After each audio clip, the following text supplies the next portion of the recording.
The original New Mutants have seemingly been brought back to the present, while the Outliers have taken their place in this insane mystery of an issue where we have no idea what exactly is going on. Maybe there's time displacement, maybe there's other realities, but I'm going to be giving my review and thoughts on Uncanny X-Men 27. This is the second part of the Who's Been Sleeping in My Bed storyline that the last issue started.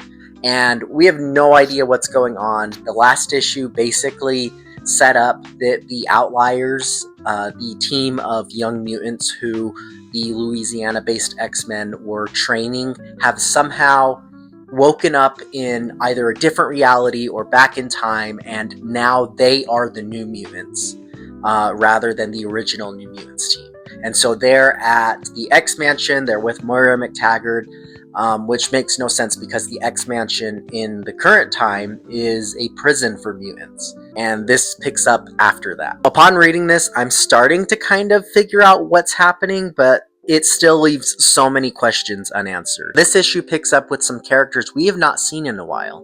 We begin at Grey Malkin Prison, which is the X-Mansion, but as I mentioned, ever since the fall of Krakoa, it has been taken over and is now a private prison for mutants.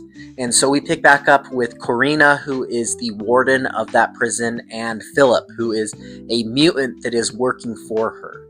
And this first few pages has just been so haunting because we see that Philip is a telepath who, every time he uses his powers, ages and gets closer to death. And there was some sort of love story between Corina and Philip, but she is now very clearly just using him to find other mutants to put into this prison, and he is now dying. We have not really picked up on this whole the X-Mansion being a mutant prison story for over a year. It hasn't been touched on ever since the raid on Grey Malkin crossover event that happened last year. And so it's nice to pick back up on this because it's really weird that there is a mutant prison and we have two X teams that are going around doing stuff and none of them are doing anything about it. I'm hoping we get more action on this specific storyline. The art here is amazing. There's a panel that shows Philip when he was young to what he looks like now after having used his mutant abilities that has just aged him and sucked his life force essentially. And it was haunting. I think it was really cool because this artist's style is normally very clean, very within the lines, but when they cut to what he looks like now, it's very unkept and it's very all over the place, and it just really helps you get that feeling that he is dying.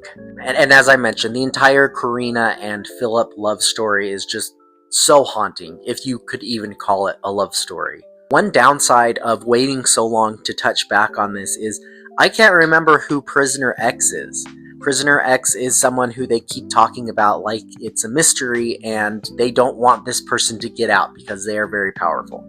I initially thought maybe it was Charles Xavier, but Charles Xavier is off the planet now, and so I don't remember who this is, and I hope that they'll kind of give more exposition so we can remember who it is. And the last we really see from this is Monet St. Croix is apparently somehow communicating with the Louisiana X-Men.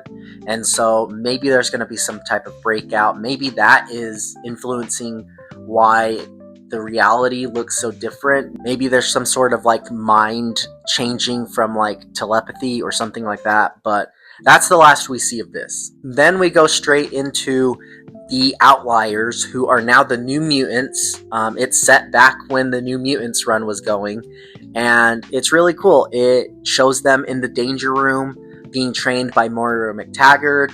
I was wondering if we'd see Charles Xavier, but we don't really see him here. But they're training just like how they did in the original New Mutants first issue, and then suddenly there is an attack on the X-Mansion by Sentinels, and the team has to go out and work with the X-Men, who are not the traditional X-Men we see, to fight these Sentinels off. I'm a big New Mutants fan. I have New Mutants #1.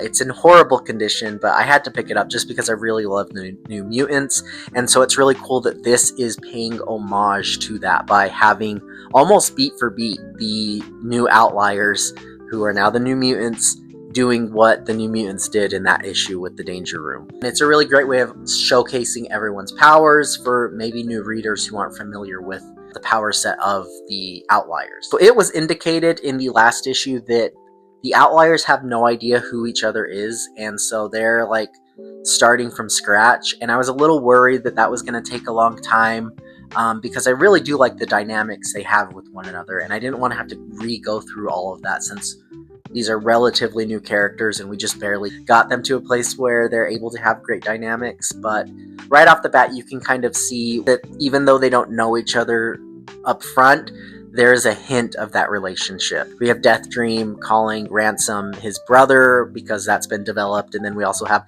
Jitter and Calico having sort of a crush on each other because in the mainline continuity, they are in a relationship, and so I'm glad that those dynamics are remaining. And oddly, I really like Mutina here. Mutina is a new character that was introduced last year, where she has been a villain to the Louisiana X-Men. She is essentially a mutant who is using her mutant abilities to star in like scary movies about mutants that push this anti-mutant narrative. And so initially her character kind of sucked, but I'm shocked. I really like her character here. She feels very reminiscent of like early days Wolverine in terms of her dynamic with the rest of the team.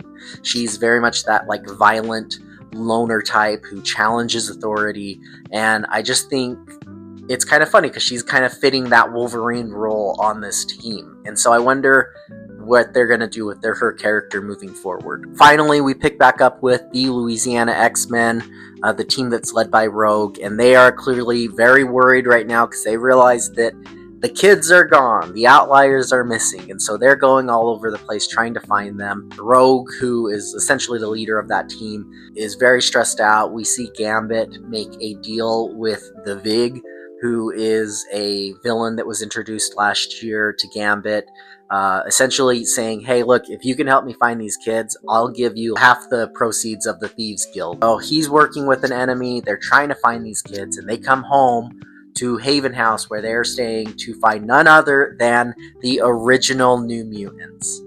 And they're acting like nothing's changed, like they have already been living there for a while. And I was smiling so hard when I saw this panel. I love the New Mutants. Danny Moonstar is such a fun character that I really love. And so seeing this was really cool. So some final thoughts I have. I really like that Gambit is getting a lot of love in this series and more to do, and his own little arcs. That's been great, and I'm excited to see that expand more. And then these Sentinels that we see when we're back with the Outliers, who are now the New Mutants, are so terrifying. I don't think I've ever been like more scared of a Sentinel. They look almost like vampires. Just a really cool concept and design on the entire team's part. And it makes me really excited for Marvel Midnights, that's supposed to be like a horror take on the Marvel Universe. I hope that this is kind of what that looks like.